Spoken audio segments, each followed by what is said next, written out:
नमस्कार दोस्तों, एक नई कहानी कफन। प्रकृति का नियम है कि संतान उत्पत्ति के लिए स्त्री और पुरुष दोनों की आवश्यकता होती है।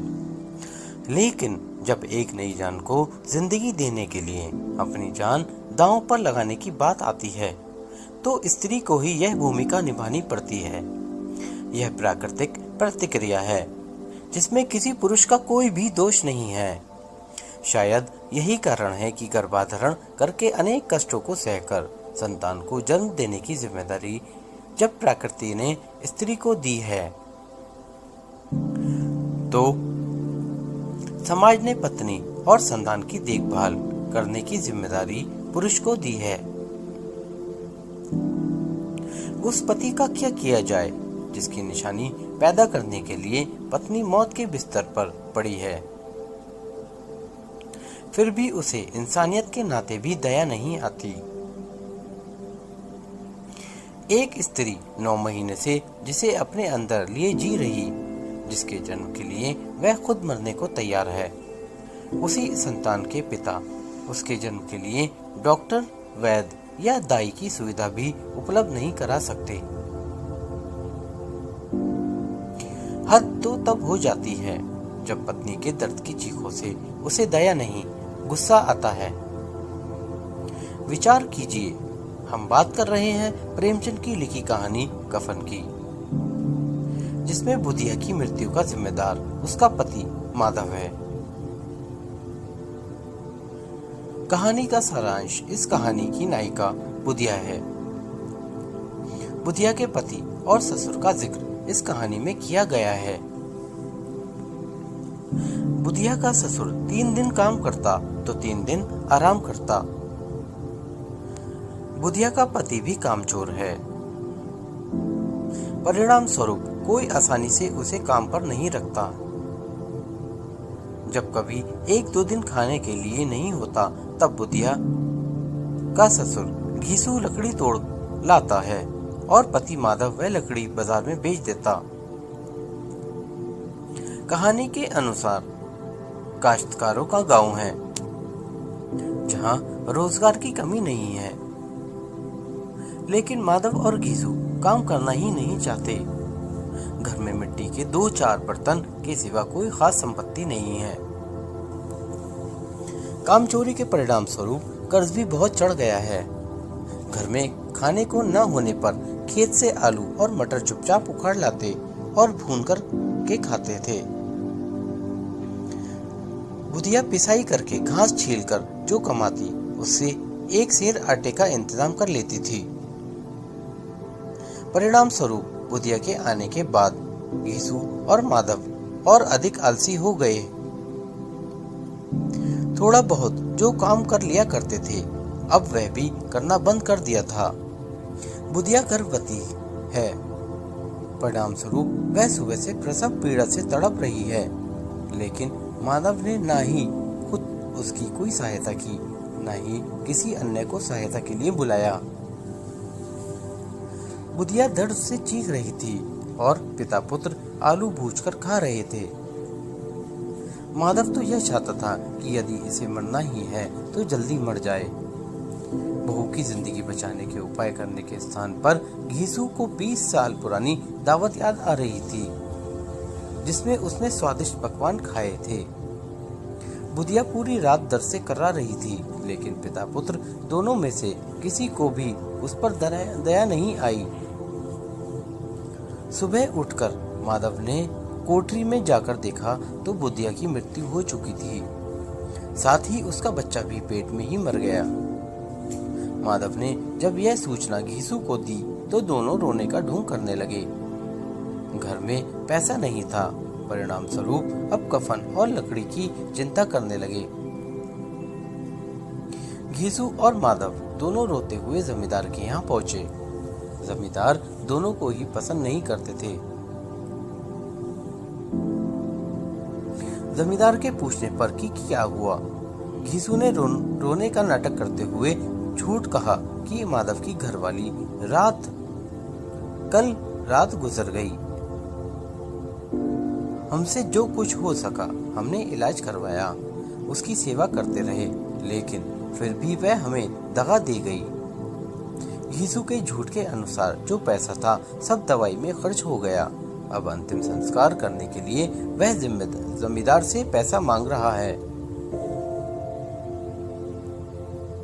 जमींदार थोड़ा रहम दिल था, परिणाम स्वरूप उसने 2 रुपए दे दिए। लेकिन यीशु और माधव की हरकतें ऐसी थीं कि उनसे सहानुभूति का कोई भी लफ्ज नहीं कहा। जमींदार ने जब 2 रुपए दे दिए तो गांव के अन्य लोगों ने भी कुछ न कुछ पैसा या अनाज यीशु को दिया। यीशु के पास 5 रुपए इकट्ठे हो गए थे।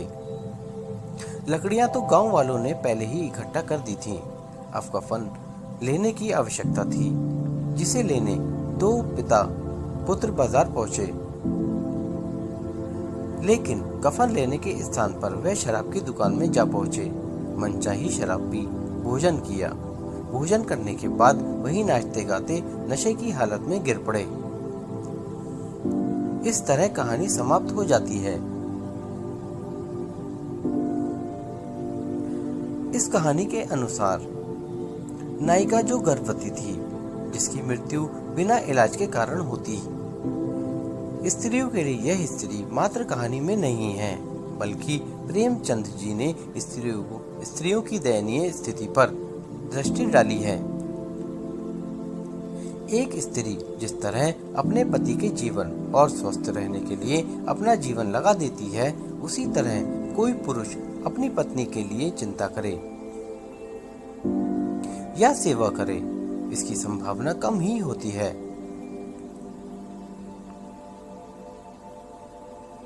हमारे समाज में जब पत्नी का स्वर्गवास हो जाता है तो पति दूसरी पत्नी ले आता है, चाहे उसकी आयु 50 वर्ष से अधिक ही क्यों न हो। वहीं यदि पति का स्वर्गवास हो जाए तो पत्नी की दूसरी शादी का होना न ही समाज आवश्यक समझता है, न ही उसके दूसरे विवाह के लिए प्रयास करता है, चाहे विधवा की आयु 25 वर्ष से कम ही क्यों न हो। पुरुष का अपनी पत्नी के लिए चिंतित न होने का एक कारण यह भी रहा होगा या है। जब यह कहानी लिखी गई होगी तब संभवतः स्थिति पूर्ण रूप से इसी प्रकार रही होगी। वर्तमान में जागरूकता के कारण थोड़ा बहुत सुधार हुआ है, लेकिन विचार और सुधार करने की आवश्यकता आज भी है।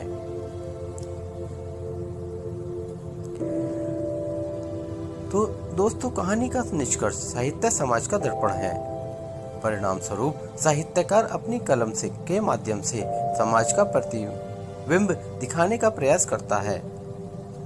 इस कहानी में स्त्री की दयनीय स्थिति पर प्रेमचंद जी द्वारा कलम चलाई गई है।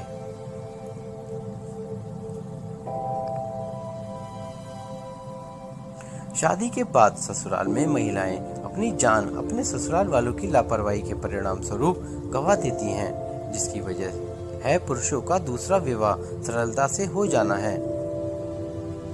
यदि पुरुषों के दूसरे विवाह में भी महिलाएं के दूसरे विवाह जितनी मुश्किलें पैदा होती हैं, तो किसी भी शादीशुदा महिला की मृत्यु लापरवाही से नहीं होती या होगी। इस कहानी को पढ़ते समय यह आवश्यक ध्यान रखें, यह कहानी 1936 से पहले लिखी गई है। वर्तमान में सुधार हुआ है।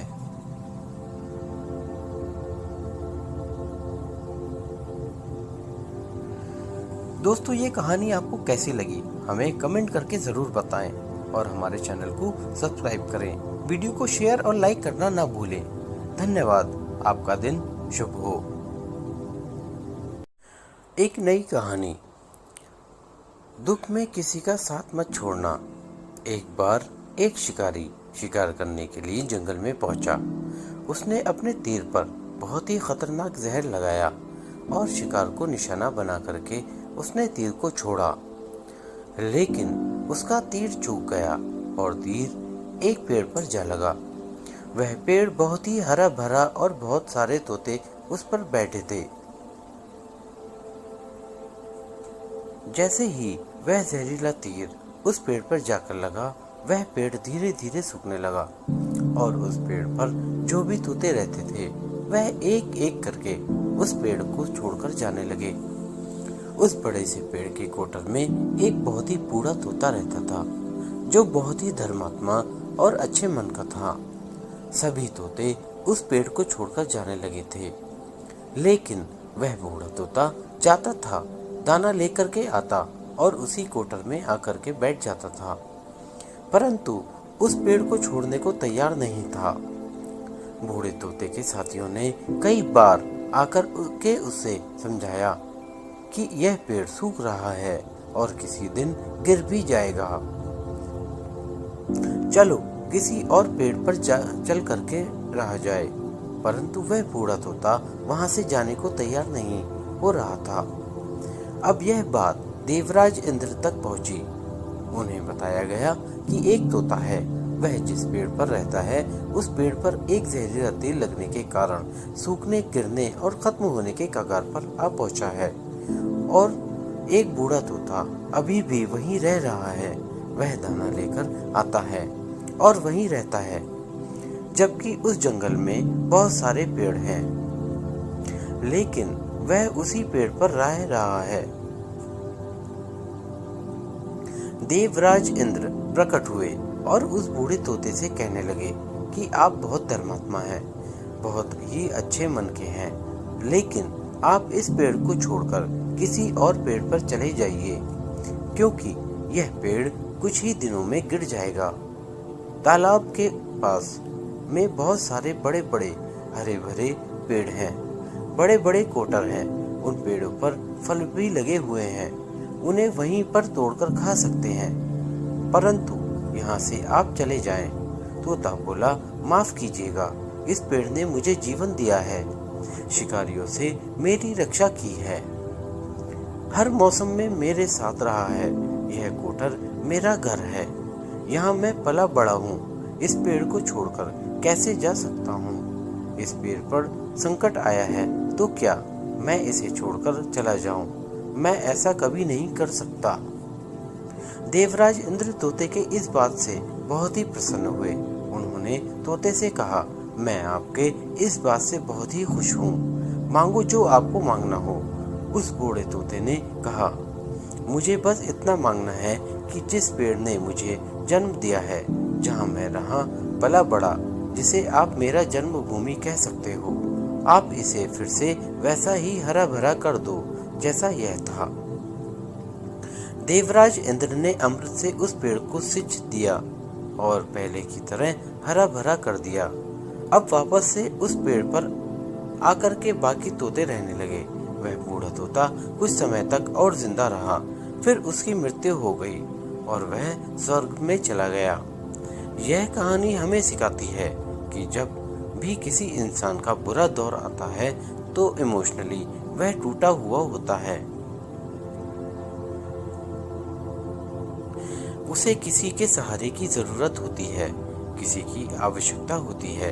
अगर आप ऐसे समय में उसे छोड़कर चले जाएंगे, उससे बात ही नहीं करेंगे, मुंह मोड़ लेंगे, तो आपसे बुरा कोई नहीं है, क्योंकि आप किसी के सुख का साथी बने या ना बने, लेकिन आपको हमेशा किसी के दुख का साथी जरूर बनना चाहिए।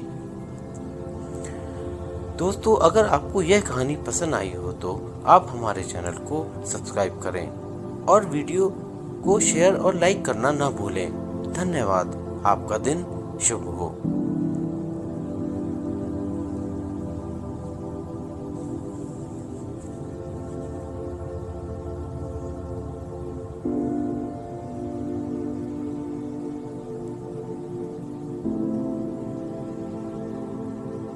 नमस्कार दोस्तों, कहानी रानी दुर्गावती की, जिनसे मुगल थर थर कांपते थे।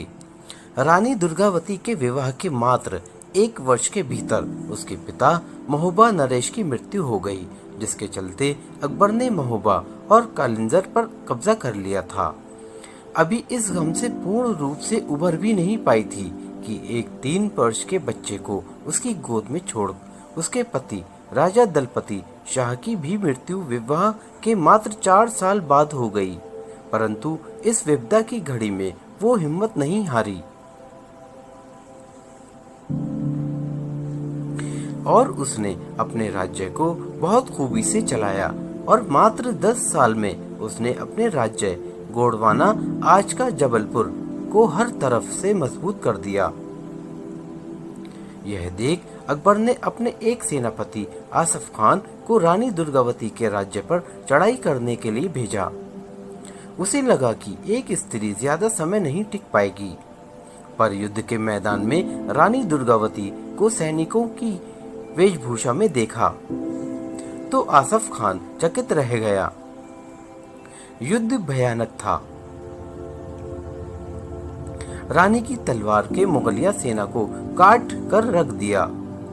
बड़ी मुश्किल से जान बचाकर आसफ खान अकबर के पास पहुंचा। यह देख अकबर खुद घबरा गया था। करीब 1.5 साल बाद फिर एक विशाल सेना के साथ उसने रानी दुर्गावती के राज्य पर हमला कर दिया। इस बार मुगलिया सेना तोपों के साथ आई थी, पर रानी की धारदार तलवार ने तोपचियों के सर कलम करके रख दिए और एक बार फिर आसफ खान अपनी हारी हुई शक्ल लेकर भाग खड़ा हुआ।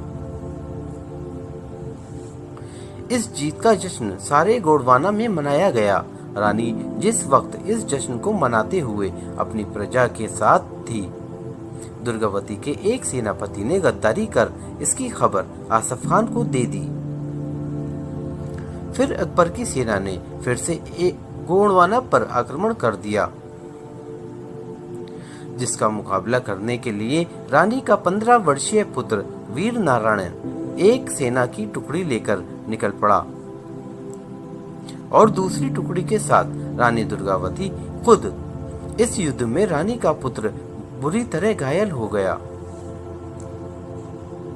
जिसे सैनिक एक सुरक्षित स्थान पर ले गए और रानी का संदेश भेजा गया कि उनका पुत्र अब कुछ ही पल का मेहमान है।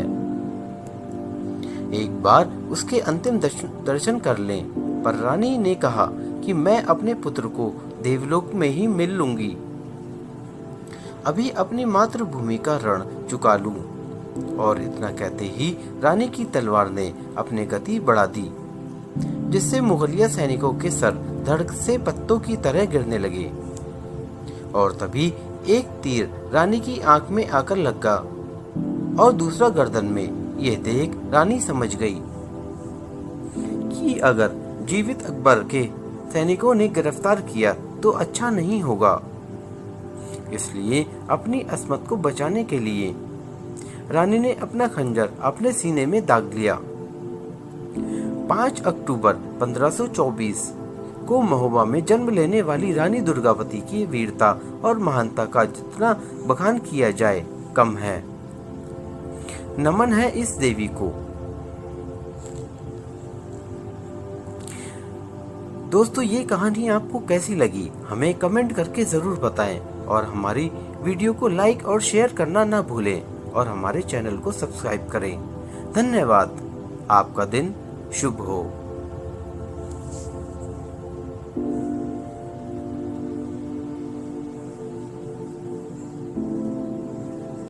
बच्चे की सूझबूझ से हुआ काम आसान।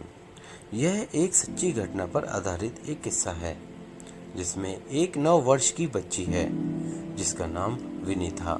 विनी के जीवन में उसके पिता और भाई की भूमिका बहुत अहम रही है। बातों ही बातों में वो अपने पिता और अपने भाई से कई तरह के ज्ञान प्राप्त कर लेती थी। उसके पिता उसे जो भी बातें कहते, वो छोटी सी उम्र से ही उन्हें अपने जीवन में विशेष स्थान देती थी। उसी से जुड़ी एक घटना कहानी के रूप में लिखी गई है, जो कि आज के समय में माता पिता और बच्चों के लिए एक प्रेरणादायक प्रसंग है। एक बार विनी अपने भाई विपुल के साथ उसके स्कूल गई। जब विनी महज 9 वर्ष की थी और उसका भाई 17 वर्ष का, जो उस समय 12वीं कक्षा का छात्र था। उसके स्कूल में जादू का शो था, जिसे दिखाने के लिए वह अपनी छोटी बहन विनी को अपने साथ अपने स्कूल में ले गया था। शो स्कूल के 12वीं कक्षा के छात्रों द्वारा करवाया गया था। जिसका किराया 2 रुपए प्रति व्यक्ति था। शो के बाद सभी रुपए जो कि सिक्कों के रूप में थे उन्हें गिनकर स्कूल में जमा करने की जिम्मेदारी विपुल और उसके एक दोस्त की थी। लेकिन उसी समय विपुल को किसी काम से बाहर जाना पड़ा। तब विपुल ने उसके दोस्त को कहा कि मेरी बहन विनी तेरे साथ ये काम करवा लेगी। इतना कहकर विपुल चला गया। विपुल के दोस्त को बहुत गुस्सा आया कि इतने सारे सिक्के जब मैं नहीं गिन पा रहा हूँ तो विपुल की छोटी सी बहन ये कैसे कर लेगी। और वो यह बड़बड़ाता हुआ गुस्से में वो हेडमास्टर से कहने लगा कि वो अकेला यह नहीं कर पाएगा। पूरी बातें सुनने के बाद विनी ने अकेले ही सिक्के गिनना शुरू कर दिए और जब तक विपुल का दोस्त हेडमास्टर को अपने साथ लाता तब तक विनी ने सारे सिक्के गिनकर रख दिए और सारा हिसाब विपुल के दोस्त के हाथ में रख दिया और जिसे उसने मेज पर रखे सिक्कों के अलग अलग ढेर के रूप में समझा भी दिया ताकि गिनती का सत्यापन हो सके। यह देख विपुल का दोस्त आश्चर्य में था। जिस काम को लेकर वो हेडमास्टर के पास गया वो काम एक 9 वर्ष की बच्ची ने कर दिया। हेडमास्टर ने भी विनी के काम की तारीफ की। इतने में विपुल भी वहां आ गया। उसने तारीफ सुन ली और जैसे ही मेज पर रखे सिक्कों के ढेर को देखा वो समझ गया कि विनी की तारीफ क्यों हो रही है और उसने सभी की जिज्ञासा को शांत किया कि आखिर जो काम 12वीं का छात्र नहीं कर पाया वो काम 4वीं के छात्र ने कैसे किया।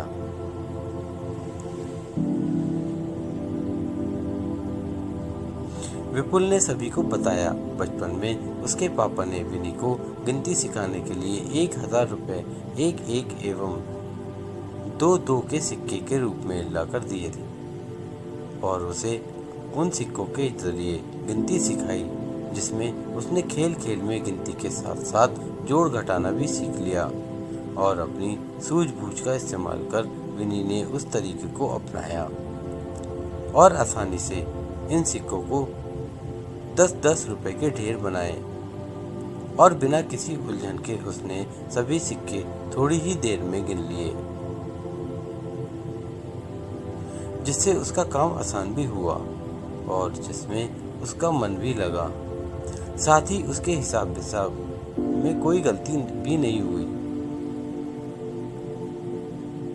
यह सुनकर सभी को बहुत अच्छा लगा और सबने विनी की सूझबूझ की प्रशंसा की। यह कहानी बहुत ही रोचक घटना नहीं है।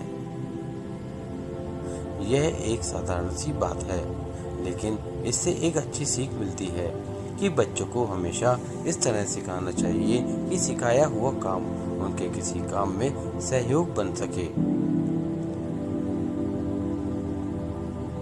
गिनती सिखाना एक बहुत ही साधारण सा काम है जो विनी के पापा ने किया लेकिन उन्होंने उसे जिस ढंग से किया उसके कारण विनी ने उस गिनती के साथ साथ कुछ अन्य भी सिखा दिया जिसे उसने कई सालों बाद उन सिक्कों को गिनने में उपयोग किया।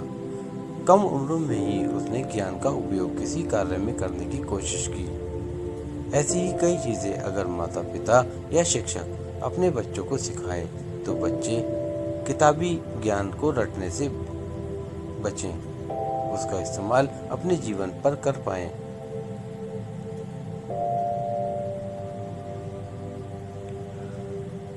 दोस्तों ये कहानी आपको कैसी लगी हमें कमेंट करके ज़रूर बताएं और आप हमारे चैनल को लाइक और सब्सक्राइब करना न भूलें। धन्यवाद। आपका दिन शुभ हो।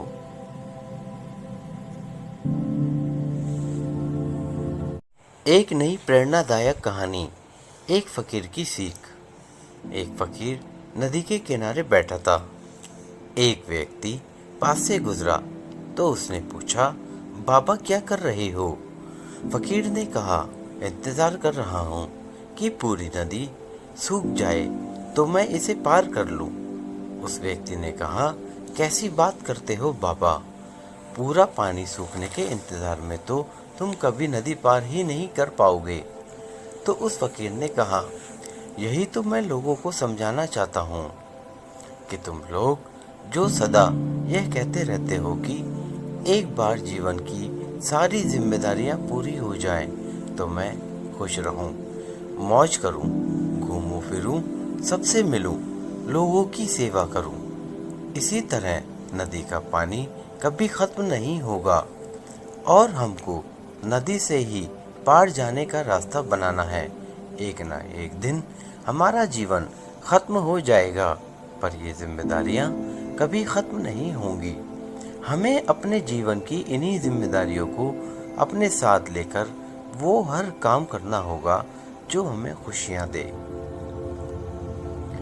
हमें अपनी जिम्मेदारियों के बोझ को कभी इतना नहीं बढ़ाना चाहिए कि जीवन में सिर्फ दुख रह जाए।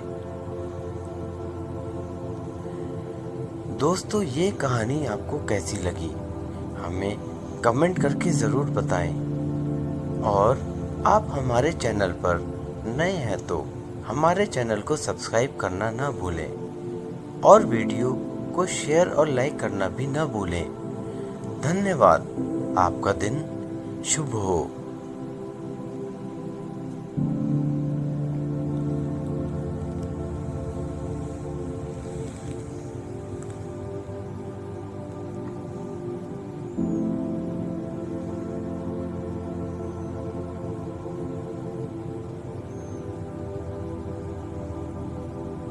दोस्तों, एक हिंदी प्रेरणादायक कहानी, दोस्त का जवाब। बहुत समय पहले की बात है। दो दोस्त बीहड़ इलाकों से होकर शहर जा रहे थे। गर्मी बहुत अधिक होने के कारण वो बीच बीच में रुकते और आराम करते। उन्होंने अपने साथ खाने पीने की कुछ चीज़ें रखी हुई थी। जब दोपहर में उन्हें भूख लगी तो दोनों ने एक जगह बैठकर खाना खाने का विचार किया। खाना खाते खाते दोनों में किसी बात को लेकर बहस छिड़ गई और धीरे धीरे बात इतनी बढ़ गई कि एक दोस्त ने दूसरे दोस्त को थप्पड़ मार दिया। पर थप्पड़ खाने के बाद भी दूसरा दोस्त चुप रहा और कोई विरोध नहीं किया। बस उसने पेड़ की एक टहनी उठाई और उसे मिट्टी पर लिख दिया कि आज मेरे सबसे अच्छे दोस्त ने मुझे थप्पड़ मारा। थोड़ी देर बाद उन्होंने पुनः यात्रा शुरू की।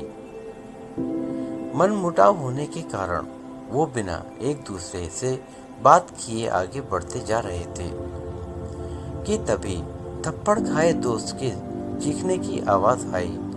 वह गलती से दलदल में फंस गया था।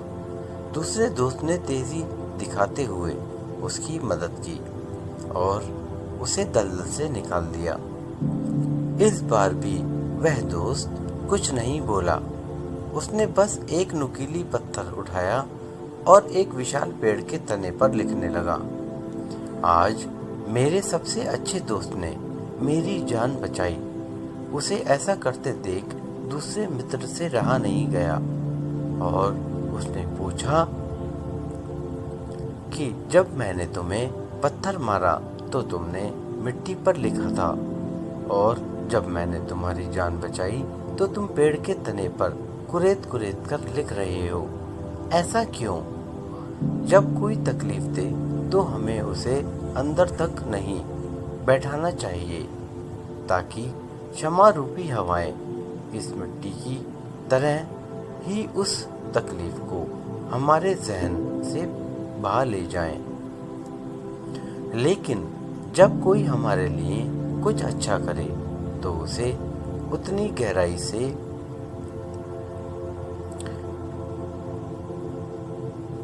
अपने मन में बसा लेना चाहिए कि वो कभी हमारे जहन से मिट ना सके। दोस्त का जवाब आया। दोस्त, यह कहानी आपको कैसी लगी हमें कमेंट करके ज़रूर बताएं। और आप हमारे चैनल पर नए हैं तो हमारे चैनल को सब्सक्राइब करें और हमारी वीडियो को शेयर और लाइक करना ना भूलें। धन्यवाद। आपका दिन शुभ हो।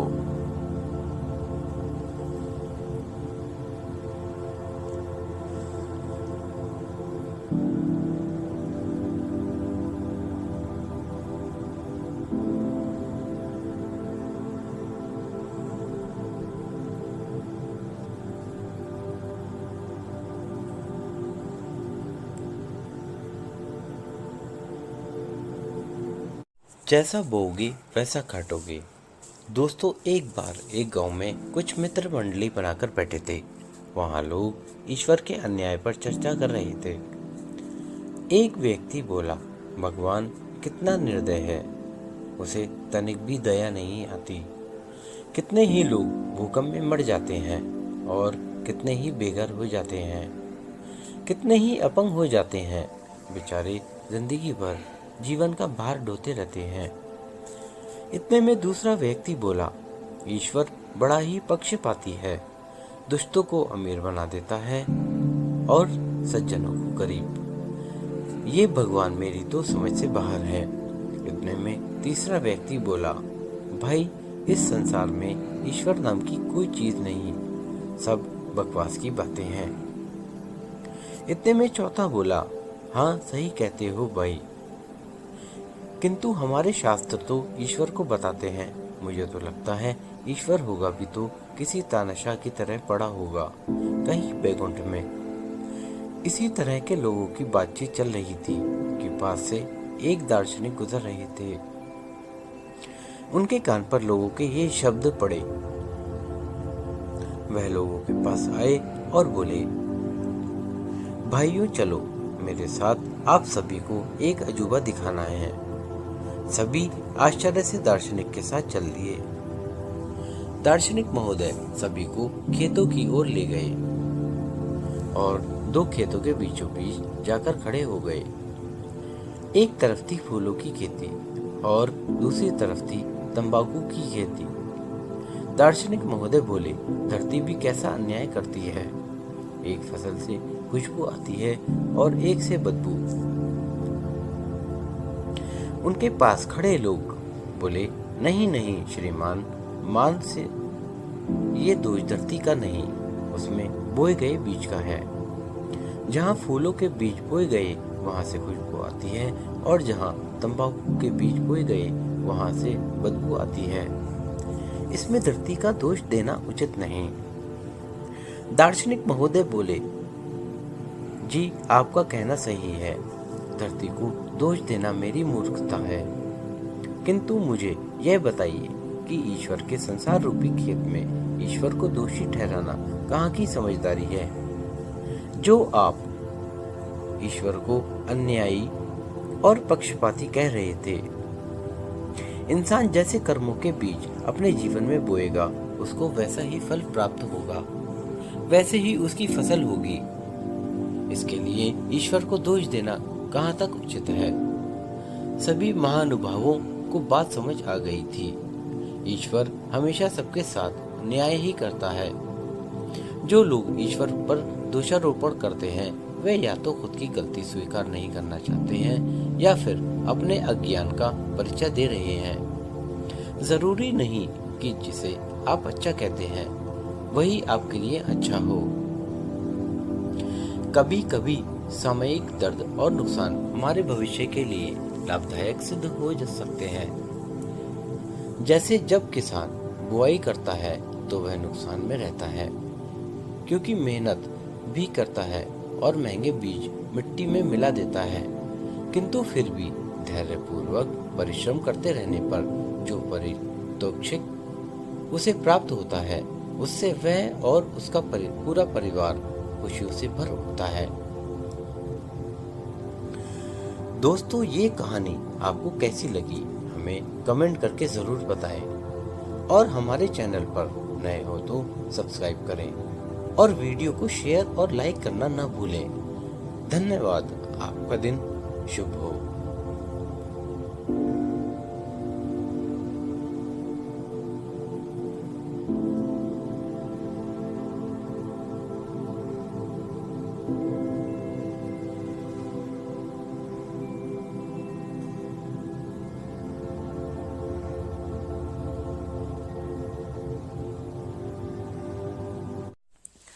बुरी आदत।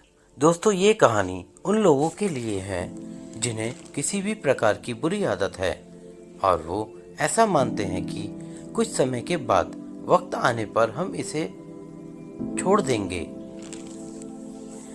दोस्तों, एक बहुत ही अमीर आदमी था। वो अपने बेटे की किसी बुरी आदत के लिए परेशान था। वो जब भी अपने बेटे को उस आदत को छोड़ने के लिए कहता था, तब उसका बेटा कहता था कि पापा, मैं अभी तो बहुत ही छोटा हूँ।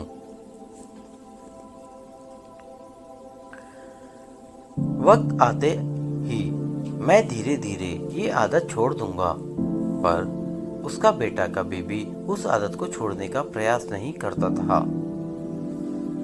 कुछ दिनों के बाद एक महात्मा उसके गांव में पधारे हुए थे। वो आदमी अपने बेटे को उस महात्मा के पास लेकर गया और महात्मा को अपनी समस्या बताई।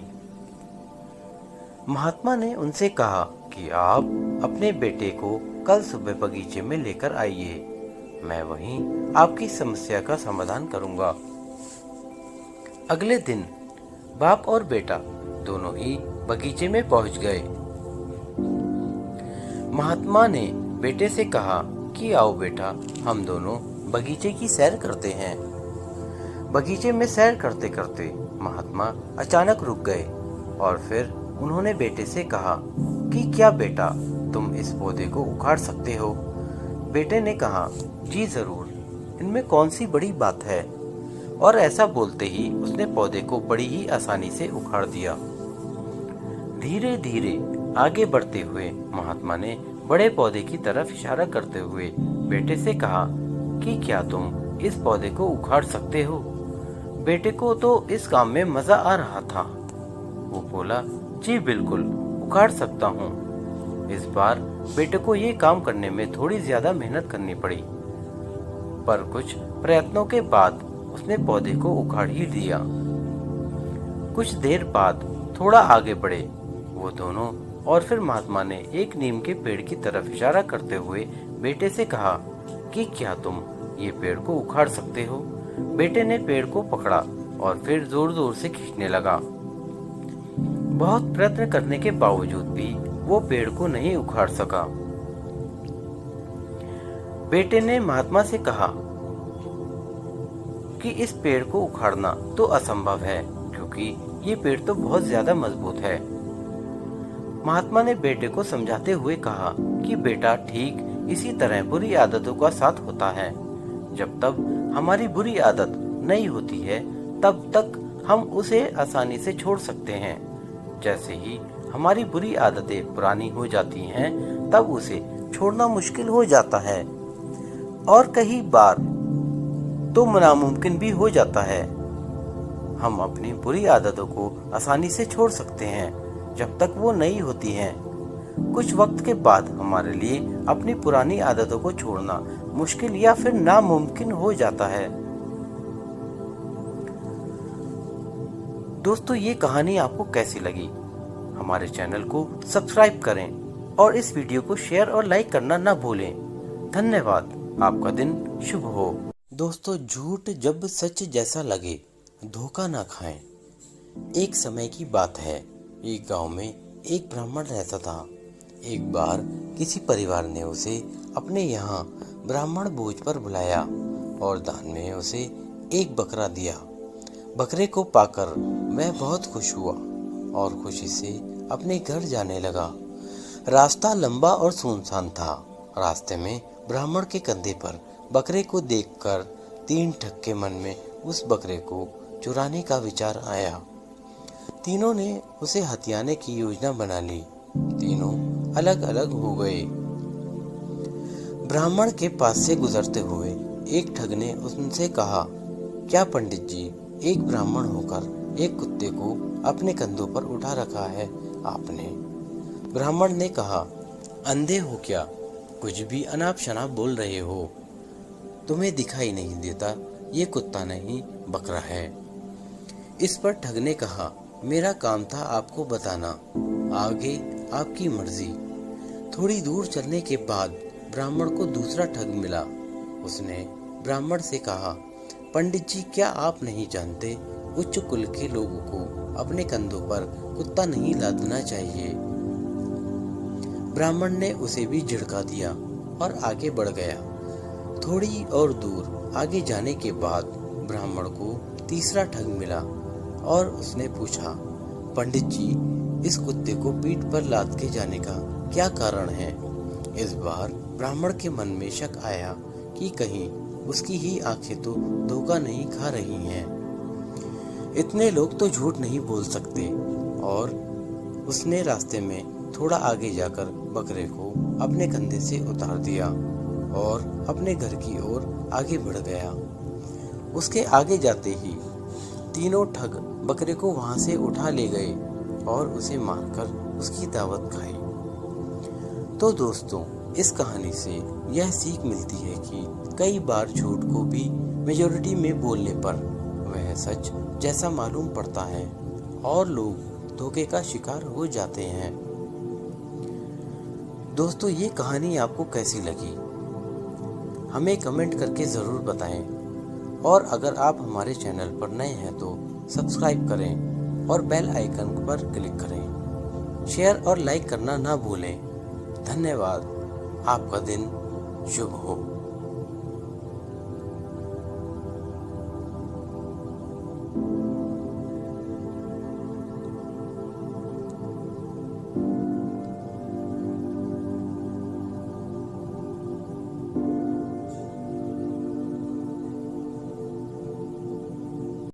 भ्रम।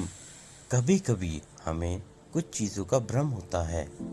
कई बार ऐसा होता है कि जो हमें दिखता है वो वास्तव में होता नहीं है और हमें जो दिखता है उसे ही हम सच मान लेते हैं और उसके आधार पर सारे निर्णय लेते हैं। ऐसे लिए हुए निर्णय अक्सर गलत ही होते हैं और बाद में पछताने के अलावा हमारे पास और कुछ नहीं होता है। एक दिन एक संत प्रातःकाल ब्राह्मण के हेतु से किसी समुद्र के तट पर पहुंचते हैं। संत का ध्यान वहां पर एक पुरुष पर गया। वह पुरुष एक स्त्री की गोद में सर रखकर सो रहा था। उस पुरुष के पास एक शराब की खाली बोतल भी पड़ी हुई थी। ये सब देखकर संत ने सोचा कि ये पुरुष कितना विलासी और तामसिक है, जो कि सुबह सुबह शराब का सेवन करके एक स्त्री की गोद में सर रख के प्रेमालाप कर रहा है। कुछ देर के बाद उस समुद्र से किसी मनुष्य की चिल्लाने की आवाज आने लगी। वो मनुष्य समुद्र में डूब रहा था, इसलिए वो बचाओ बचाओ ऐसे चिल्ला रहा था। उस संत ने ये सब देखा, फिर भी वो कुछ नहीं कर पाया क्योंकि उसे तैरना नहीं आता था। संत बिना कुछ बोले वहीं के वहीं खड़ा रहा और ये सब देखता रहा। जो पुरुष एक स्त्री की गोद में अपना सर रख के सो रहा था वो खड़ा हुआ और उस डूबने वाले मनुष्य को बचाने के लिए पानी में कूद पड़ा। थोड़ी देर बाद तो उस पुरुष ने उस डूबने वाले व्यक्ति को बचा लिया और वो उसे समुद्र के किनारे पर ले गया। अब ये नज़ारा देखने के बाद वो संत विचार में पड़ गया कि क्या मैं इस पुरुष को भला समझूं या बुरा। संत उस पुरुष के पास जाते हैं और उनसे पूछते हैं कि भाई तुम कौन हो, यहाँ पर तुम क्या कर रहे हो। उस पुरुष ने जवाब दिया कि मैं एक मछुआरा हूँ, मैं मछली पकड़ने का काम करता हूँ।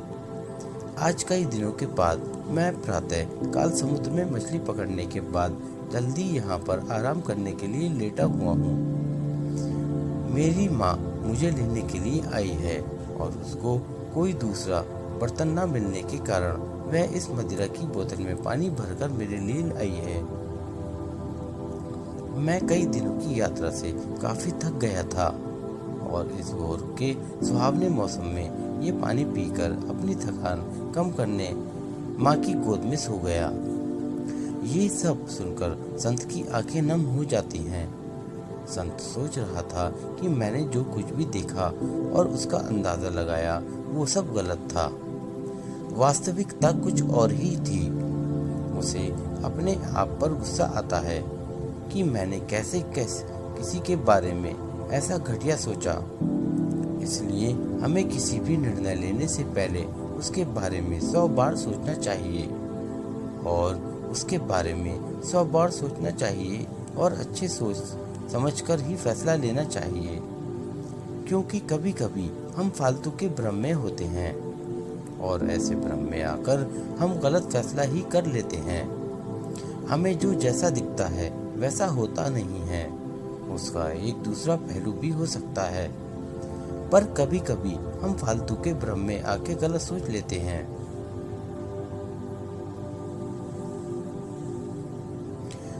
दोस्तों, अगर आपको हमारी ये स्टोरी भ्रम अच्छी लगी हो तो अपने दोस्तों के साथ भी शेयर कीजिए और कमेंट में ज़रूर बताइए कि कैसी लगी हमारी ये कहानी।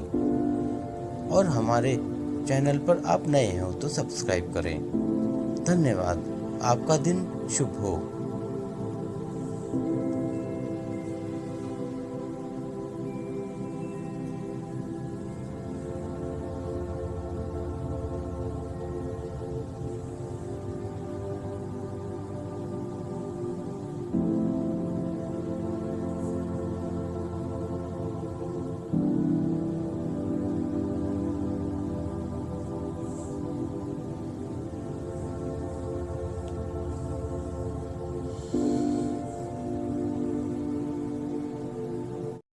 सुई देने वाली पेड़ की कहानी। एक जंगल के पास दो भाई रहा करते थे। इन दोनों में से जो भाई बड़ा था वह बहुत ही खराब बर्ताव करता था छोटे भाई के साथ, जैसा कि वो प्रतिदिन छोटे भाई का सब खाना खा लेता था और साथ में छोटे भाई के नए कपड़े भी खुद पहन लेता था। एक दिन बड़े भाई ने तय किया कि वो पास के जंगल में जाकर कुछ लकड़ियां लाएगा, जिसे कि वो बाद में बाजार में बेच देगा कुछ पैसों के लिए। जैसे ही वह जंगल में गया, वहीं वो बहुत से पेड़ काटे। फिर ऐसे ही एक के बाद एक पेड़ काटते हुए वह एक जादुई पेड़ पर ठोकर खाई। ऐसे में पेड़ ने कहा, अरे मेहरबान सर, कृपया मेरी शाखाएं मत काटो। अगर तुम मुझे छोड़ दो तब मैं तुम्हें एक सुनहरा सेब दूंगा। वह उस समय सहमत हो गया, लेकिन उसके मन में लालच जागृत हुआ। उसने पेड़ को धमकी दी कि अगर उसने उसे ज्यादा सेब नहीं दिया तो वह पूरा धड़ काट देगा। ऐसे में जादुई पेड़ बचाए बड़े भाई को सेब देने के उसने उसके ऊपर सैकड़ों सुइयों की बौछार कर दी। इससे बड़े भाई दर्द के मारे जमीन पर लेटे रोने लगा। अब दिन धीरे धीरे ढलने लगा। वहीं छोटे भाई को चिंता होने लगी, इसलिए वह अपने बड़े भाई की तलाश में जंगल चला गया। उसने उस पेड़ के पास बड़े भाई को दर्द में पड़ा हुआ पाया, जिसके शरीर पर सैकड़ों सुई चुभी थी। उसके मन में दया आई। वह अपने भाई के पास पहुंचकर धीरे धीरे हर सुई को प्यार से हटा दिया। ये सभी चीजें बड़े भाई देख रहा था और उसे अपने पर गुस्सा आ रहा था। अब बड़े भाई ने उसके साथ बुरा बर्ताव करने के लिए छोटे भाई से माफी मांगी और बेहतर होने का वादा किया। पेड़ ने बड़े भाई के दिल में आए बदलाव को देखा और उन्हें वह सब सुनहरा सेब दिया, जितना कि उन्हें आगे चलकर जरूरत होने वाली थी। दोस्तों, हमें इस कहानी से यह सीख मिलती है कि हमेशा सभी को दयालु और शालीन बनना चाहिए, क्योंकि ऐसे लोगों को हमेशा पुरस्कृत किया जाता है।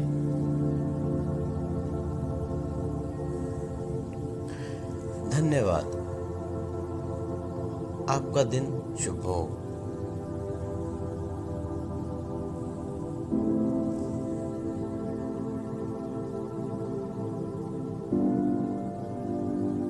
इच्छा शक्ति। एक बार गौतम बुद्ध से उनके एक शिष्य ने सवाल पूछा कि गुरुजी, जल, अग्नि, वायु, ये सब तत्वों में से सबसे ज्यादा शक्तिशाली तत्व कौन सा है?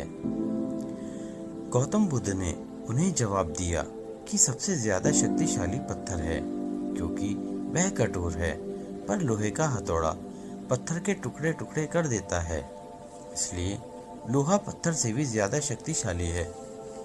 पर अगर हम बात करें आग की, तो आग लोहे से भी ज्यादा शक्तिशाली है, क्योंकि लोहार आग की भट्टी में लोहे को गलाकर उसमें से मनचाहा आकार दे सकता है, लेकिन आग चाहे कितनी भी भयानक क्यों न हो, पर जल में वो ताकत होती है कि वो आग को शांत कर देता है। इसलिए जल आग से भी ज्यादा शक्तिशाली है। लेकिन इस जल के बने हुए बादलों को वायु कहीं से कहीं उड़ाकर ले जाती है, इसलिए वायु जल से भी अधिक शक्तिशाली होता है। किंतु हमारी इच्छा शक्ति सबसे अधिक शक्तिशाली है, क्योंकि वो तो इन वायु की दिशा को भी मोड़ सकती है। इसलिए सबसे अधिक कोई तत्व शक्तिशाली है तो वो है हमारी इच्छा शक्ति। मनुष्य की इच्छा शक्ति से बलशाली तत्व और कोई नहीं हो सकता। यदि हम कोई काम अपनी इच्छा से करें तो हमें सफल होने में कोई नहीं रोक सकता है। इसलिए हमें अगर सफल होना है तो कोई भी काम अपनी इच्छा से करना चाहिए, क्योंकि हम सफल तभी हो पाते हैं जब हम दूसरों की नहीं बल्कि खुद अपनी इच्छा शक्ति को कोई काम से अपना 100% देते हैं। खुद अपनी इच्छा से शुरू किया हुआ काम कभी भी रुकता नहीं है और उसमें हमेशा सफलता मिलती ही है। अगर आपको हमारी स्टोरी इच्छा शक्ति अच्छी लगी हो तो अपने दोस्तों के साथ भी शेयर कीजिए और कमेंट में ज़रूर बताइए कि कैसी लगी हमारी ये कहानी। धन्यवाद। आपका दिन शुभ हो।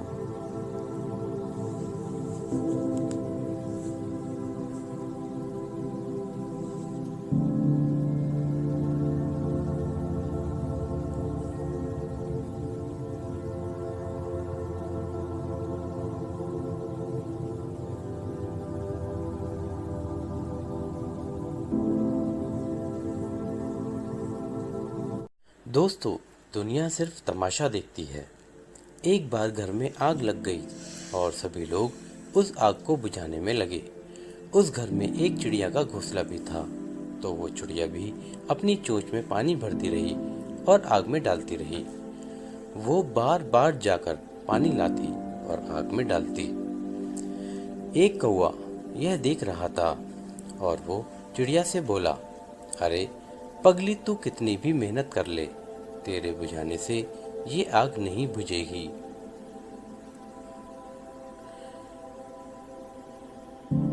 उसके बाद तो उस पर चिड़िया बोली, मुझे पता है मेरे बुझाने से आग नहीं बुझेगी, लेकिन जब भी इस आग का जिक्र होगा तो मेरी गिनती बुझाने वालों में होगी और तेरी गिनती तमाशा देखने वालों में। हमारी जिंदगी में भी ऐसे बहुत से लोग होते हैं जो हमारी मेहनत नहीं बल्कि हमारे हारने का तमाशा देखना ज्यादा पसंद करते हैं। ऐसे लोगों को पहचानना ज्यादा मुश्किल नहीं है। ये वही लोग होते हैं जो आपको बात बात पर ताना मारते हैं,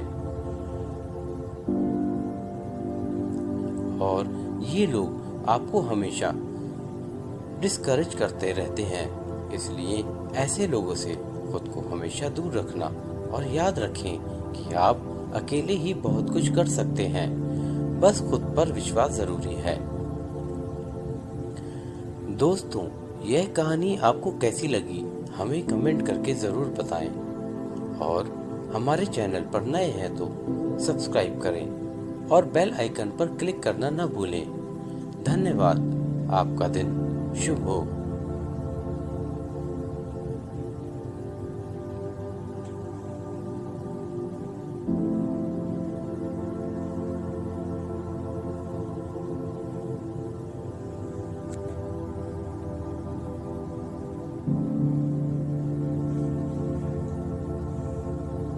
पिता का सहारा। मेरे पिता एक किसान हैं।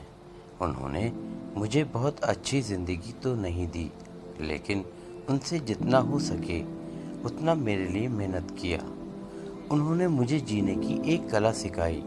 चाहे सिचुएशन कोई भी हो, कैसी भी हो, परिवार को बिखरने नहीं देना चाहिए। मैं अपने पिता की इकलौती संतान हूँ, लेकिन मेरे पिता और उनके बड़े भाई का परिवार, हम दो परिवार साथ में रहते हैं। मेरे पिता ने कभी उनके बड़े भाई के बच्चों के साथ कोई भेदभाव नहीं किया। वे सभी से उतना ही प्यार करते जितना मुझे करते हैं। आज भी मेरे पिता बिना किसी स्वार्थ के दोस्ती और रिश्ते निभाते हैं। मैं अपने पिता के इस व्यवहार से परेशान थी। मेरे पिता मेरे लिए कुछ नहीं करते, लोगों के लिए करते हैं। इसी दौरान कोरोना में मेरी बड़ी माँ का देहांत हो जाता है। उस समय मेरे पिता मुझसे कहते हैं, देखो तुम्हारी बड़ी माँ अपने साथ साथ कुछ लेकर गई क्या? धन दौलत, घर या कोई दूसरी चीज। मृत्यु के बाद कुछ भी साथ नहीं रहता, इसलिए सबके साथ परिवार में एकता बनाकर जिंदगी जीनी चाहिए। इसी बीच मेरे पिता को भी कोरोना हो जाता है। यह समय सभी के लिए मुश्किल था, मेरे लिए भी। मेरे पिता अस्पताल में बोलते हैं, मेरे होने या ना होने से कुछ नहीं होगा। तुम जिंदगी जीना चाहती हो, बस याद रखना, जहाँ भी रहो कभी भी किसी को दुखी मत करना और परिवार को एक डोर में बंधे रखना। मैं खुश हूँ, आज मेरे पापा मेरे साथ स्वस्थ हैं। यह कहानी सिर्फ इतना सिखाती है कि बेटी, बेटा या बहू अपने माता पिता को कभी बुढ़ापे में बेसहारा न करें और वृद्धा आश्रम न भेजें। उन्हें अपनी जागीर समझें। मैं अपने पिता की वजह से आज सबसे अमीर हूँ। दोस्तों, ये कहानी आपको कैसी लगी हमें कमेंट करके ज़रूर बताएं और हमारे चैनल पर आप नए हैं तो चैनल को सब्सक्राइब करें और वीडियो को शेयर और लाइक करना ना भूलें। धन्यवाद। आपका दिन शुभ हो।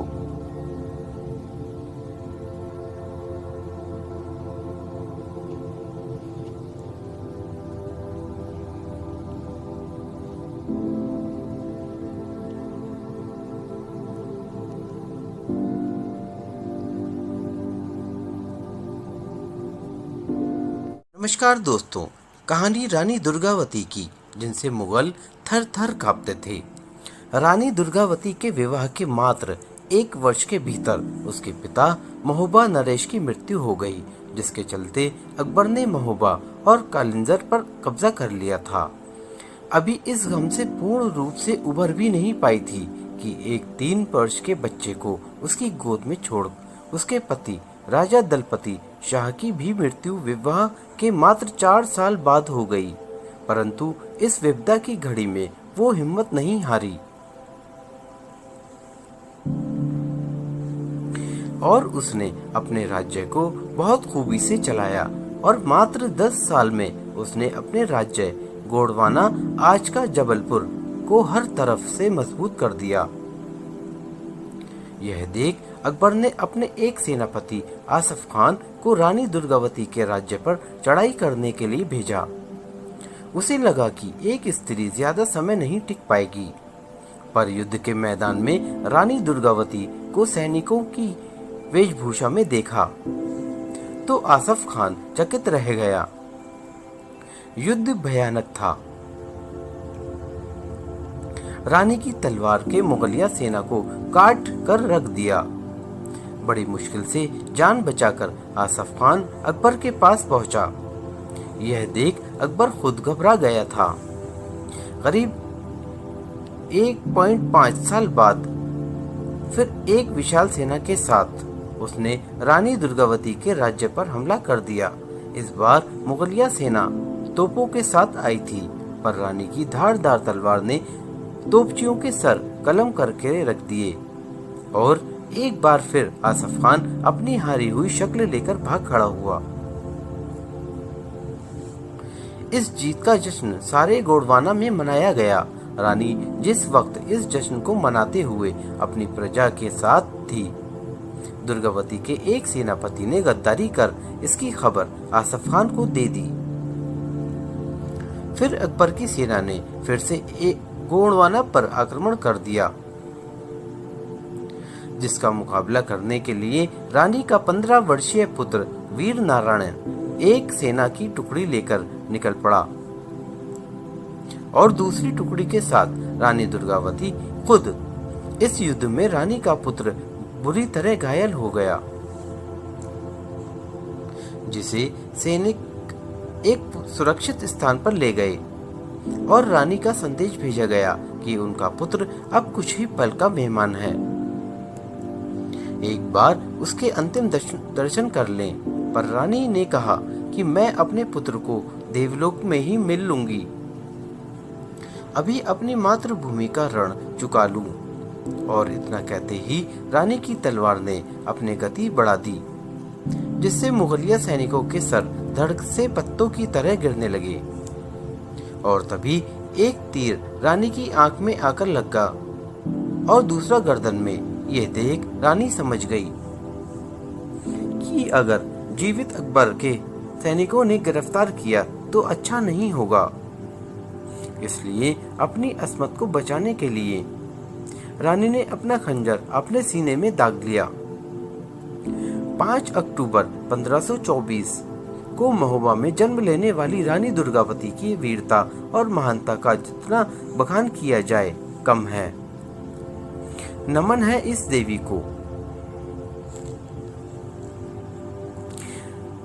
दोस्तों, ये कहानी आपको कैसी लगी हमें कमेंट करके जरूर बताएं और हमारी वीडियो को लाइक और शेयर करना ना भूलें और हमारे चैनल को सब्सक्राइब करें। धन्यवाद। आपका दिन शुभ हो।